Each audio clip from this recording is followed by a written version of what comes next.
completely.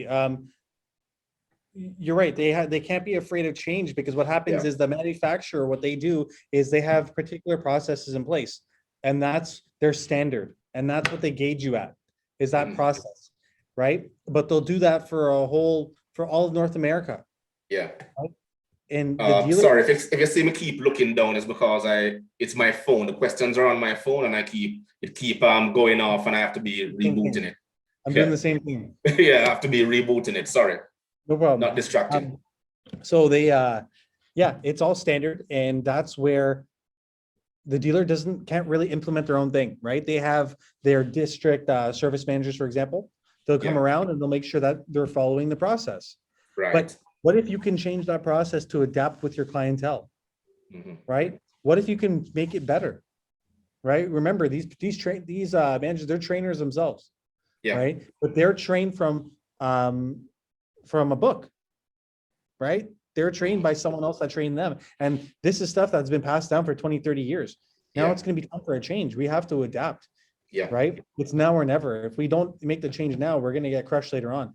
We're only getting, as technology increases with the new vehicles, there's only less mechanical parts that are actually in the vehicle.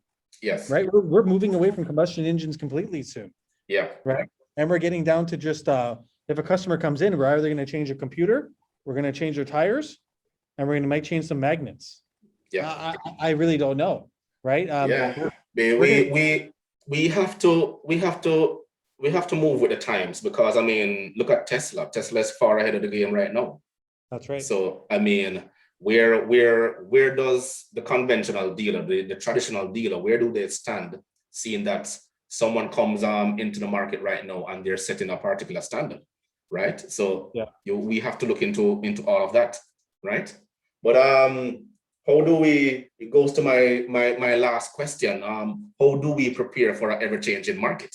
Because we know the evolution of the auto industry has been constant, right? How do we prepare for the future? How do we constantly prepare? Seeing that we have more players coming into the market right now, electric cars, right? Self-driving cars, all right? You have guys out there building solar cars.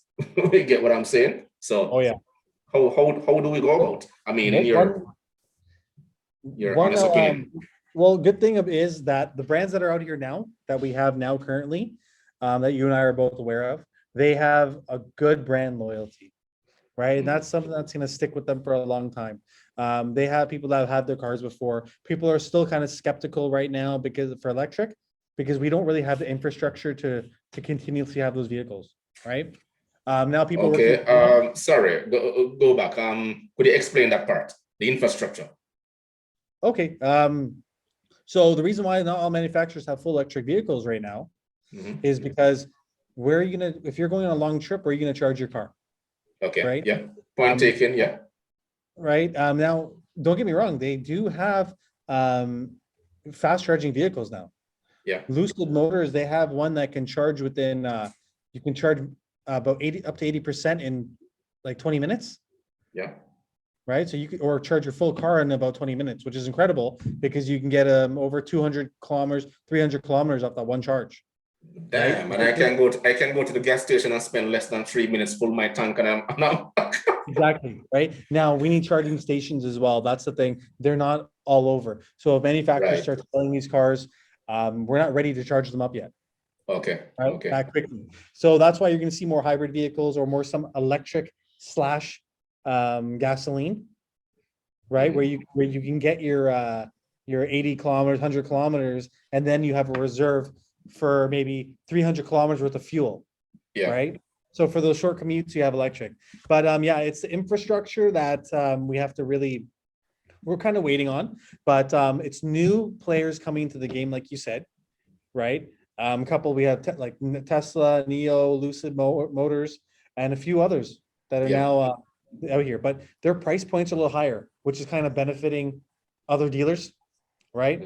And the good thing is that when we have these big companies that have been around for 30 plus years, they have a lot of money, they have a lot of brand loyalty. They should or would be able to bring out vehicles that are going to be affordable. So they're working on their technology. So in 2030, 2035, when their full fleets are electric, they're affordable and they're Yeah. known for around that price that they go for already, right? Right.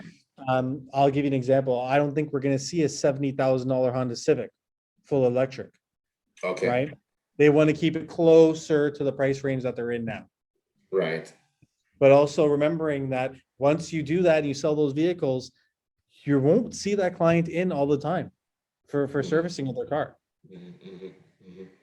right? Because believe it or not, everything is done online now. Customer stays home, and then the updates are done online, Wi-Fi automatically. So That's they right. will still need to come in for regular brake checks and suspension, all these other things, right?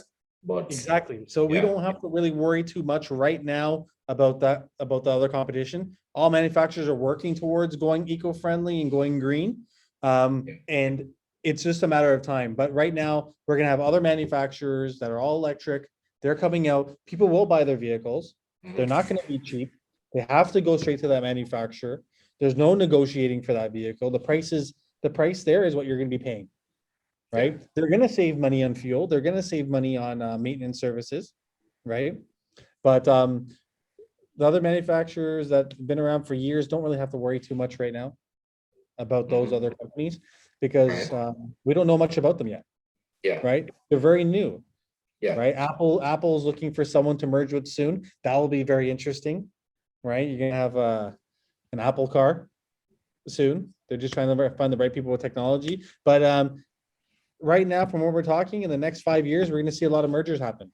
I see a lot okay, of companies merging, yeah, right? There's gonna be a lot of okay, mergers, and we'll see a lot of collaborations with manufacturers, right? okay.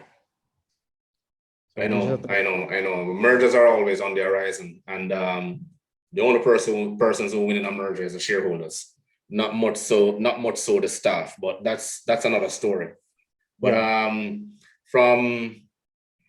from in closing, how has it been for you? I mean, within the last 15 years, you're still in the game, and obviously you love it. You have a passion for it, based on how you come across, and that's basically what we need in the industry. If you don't love it, you're not going to stay in it, That's right? right.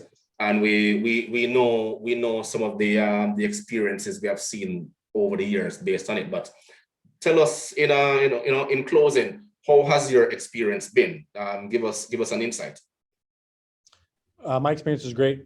I'm learning from how to properly park a car to how to fix your own vehicle, learning how to fix the car, learning sales from a different perspective. Because remember, even a mechanic is a salesperson, Okay, yes, yes, that's right? true. You're looking out for the customer's best interest, Yeah, right?